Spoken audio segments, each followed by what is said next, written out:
So kids, welcome back to the economics classes. Today we will discuss the further points of your chapter number 10 on the page number 230. The fifth point, occupational structure or distribution of workforce by industry. Now in this point, the sectors, we will talk about the further sectors on the basis of economic activity. Economic activity के behalf पे जो हमने sectors में बांट रखा है, like primary sector, secondary sector and tertiary sector, इनका economy में कितना इन्वॉल्वमेंट है, कहाँ पे कितना वर्कफोर्स इंगेज्ड है, we will talk about it. Okay, I hope the map work is clear in your mind. Now bar diagram has been given to you on page number 230. A bar diagram has been given. Now you can see that 43.8% people are engaged in primary sector, 24.7% people are engaged in secondary sector and 31.5% in tertiary sector. अब क्योंकि जो भी country maximally primary sector पे depend करती है, वहाँ का जो इकोनॉमिक ग्रोथ होता है वो बैकवर्डनेस में काउंट होता है. क्यों? क्योंकि उसका प्रोडक्टिव लेवल देख तो कम है, लो प्रोडक्टिविटी लेवल, और वेज रेट भी, जो structure of wage rate is also not much beyond to the subsistence level, मतलब आजीविका के लिए बस वो कमा रहे हैं.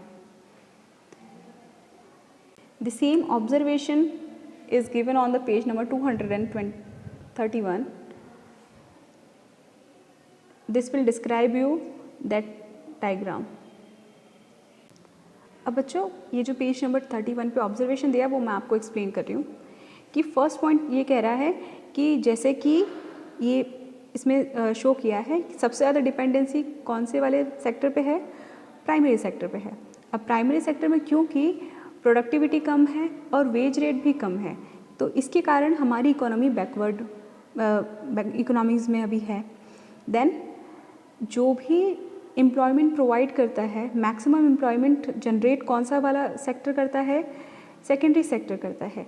और जितनी भी इकोनॉमीज़ हैं जो अभी सबसे ज़्यादा ग्रोथ कर रही हैं, वो सारी वही इकोनॉमी होती हैं जहाँ पे कि इंडस्ट्रियल सेक्टर ज़्यादा ग्रोथ करता है. और इंडस्ट्रियल सेक्टर कौन सा है? सेकेंडरी सेक्टर है. तो सबसे ज़्यादा जो सेक्टर ग्रोथ करेगा, सबसे ज़्यादा अगर सेकेंडरी सेक्टर ग्रोथ करेगा, तभी वो वहाँ की जो कंट्री है वो एक डेवलप्ड इकोनॉमी में काउंट हो पाएगी. तो ना ही इवन सेकेंडरी सेक्टर से ज़्यादा टर्सरी सेक्टर में है. 24.7% सेकेंडरी सेक्टर में है और 31.5% पीपल इंगेज्ड हैं टर्सरी सेक्टर में. टर्सरी सेक्टर में कोई प्रोडक्शन नहीं होता है, ओनली सर्विसेज प्रोवाइड होती हैं. तो अगर कोई भी इकोनॉमी को कंपैरेटिवली ग्रोथ ज़्यादा करनी है, क्योंकि सेकेंडरी सेक्टर प्रोडक्शन भी करता है और एम्प्लॉयमेंट भी जनरेट करता है, तो इसलिए सबसे ज़्यादा ज़रूरी है कि किसी भी इकोनॉमी में सेकेंडरी सेक्टर ज़्यादा ग्रोथ करे, सेकेंडरी सेक्टर में ज़्यादा वर्कफोर्स इंगेज्ड हो. So this is about your bar diagram. अब अगर इसी को हम रूरल और अर्बन वर्कफोर्स में बांट दें, तो यहाँ पे जो है, जो सिनेरियो है पूरा चेंज हो जाता है. देखो, it is on the basis of rural and urban. तो सबसे ज़्यादा रूरल एरिया में प्राइमरी सेक्टर में इंगेज्ड हैं लोग, देखो 58.5%, वहीं 19.5% सेकेंडरी सेक्टर में और 22% लोग रूरल वर्कफोर्स में इंगेज्ड हैं. कहाँ पे? टर्सरी सेक्टर में. और इसका जस्ट अपोजिट अर्बन एरियाज़ में 63.3% लोग टर्सरी सेक्टर में इंगेज्ड हैं. देन 28.9% लोग सेकेंडरी सेक्टर में इंगेज्ड हैं और बहुत ही एक छोटा सा प्रपोर्शन है, 7.8% लोग प्राइमरी सेक्टर में इंगेज्ड हैं.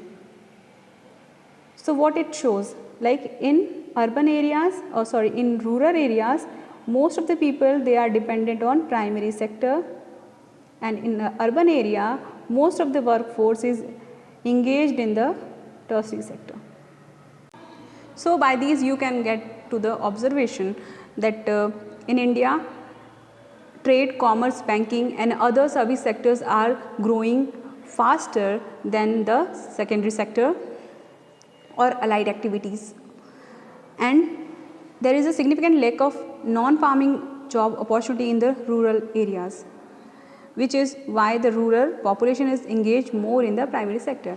ये भी बताता है कि जो हमारे रूरल एरियाज़ हैं वहाँ पे फार्मिंग के सिवा जो दूसरी एक्टिविटीज़ हैं वो ना तो ज़्यादा डेवलप्ड हैं ना ही ज़्यादा अभी ग्रोथ की है उन्होंने, तो वहाँ के जो लोगों को मेनली एग्रीकल्चर पे ही डिपेंड होके रहना पड़ता है. Now the next point, distribution of male and female workforce across different sector. अब हम इसको चिल्ड्रन देखो, हमने सबसे पहले डिफरेंट सेक्टर्स को देखा कि कितने उसमें कितने परसेंट पीपल कितना वर्कफोर्स कौन से सेक्टर में इंगेज्ड है. फिर हमने उसको कंपेयर किया on the basis of rural and urban. Now we are comparing it on the basis of male and female. See again in the primary sector both 45% male and 57.3% female workforce is engaged in primary sector.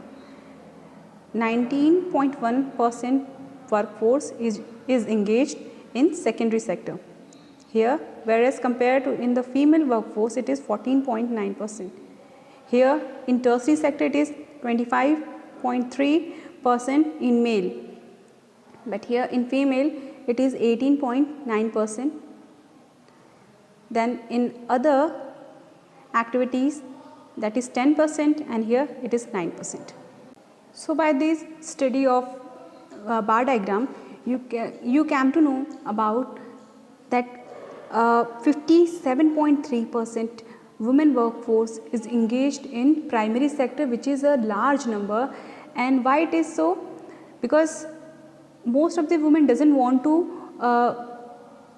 like go for the different work from far.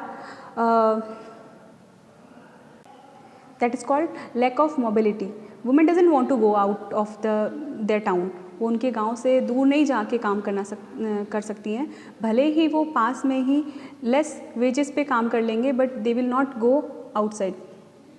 Now and you can also compare that in other sectors there is a very less percentage of female workforce in other sectors. जितनी भी बाकी other sectors हैं वहाँ पे बहुत ही कम proportion है female workforce का. Now children, you all can see this point on the page number 233. See, during a period of time there is a lots of change in occupational structure. बहुत बड़ा change आया है. See, in the primary sector as in the year of 1951, the percentage of engaged workforce that was in primary sector that was 72.72, which is now 43.8. Secondary sector में जो कि involvement पहले 10.02 था, that tends to 24.7.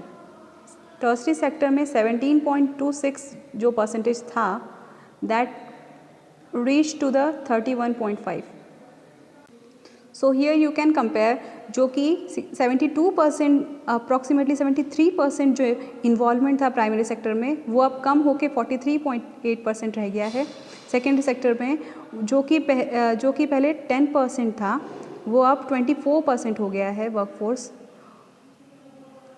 Then जो involvement पहले 17.26 था, वो अब 31.5 हो चुका है. So there is a tremendous change in occupational structure. So kids, there is one more point given on the page number 234, that is jobless growth. Now it is clear with the name, jobless growth. In our economy, GDP is rising. Like economic growth occurs when GDP rises. It implies increasing in the level of output. Output जब improve होता है, जब increase होता है, तो that is known as economic growth.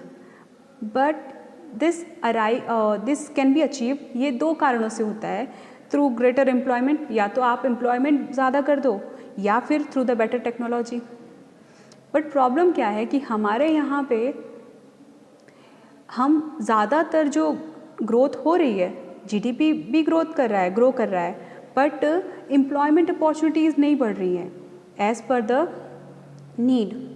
So why it is happening, like because we are more relying on the technology. हम लोग ज़्यादा से ज़्यादा टेक्नोलॉजी को यूज़ कर रहे हैं, we are not using man powers, हम मैन पावर को यूज़ नहीं कर रहे हैं। अब इसके पीछे क्या रीज़न है कि जो MNCs हैं वो ज़्यादातर मैन पावर पे नहीं बिलीव करती है, they are not depending on the man power, they are more relying on the new technologies and they are in the favor of introducing the new technologies, and just because the technologies are improving there are growth but jobless growth, that's why it is called jobless growth।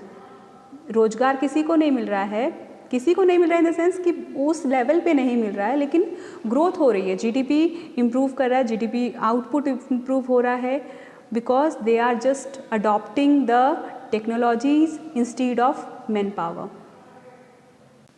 You just go through this box once. Here you can see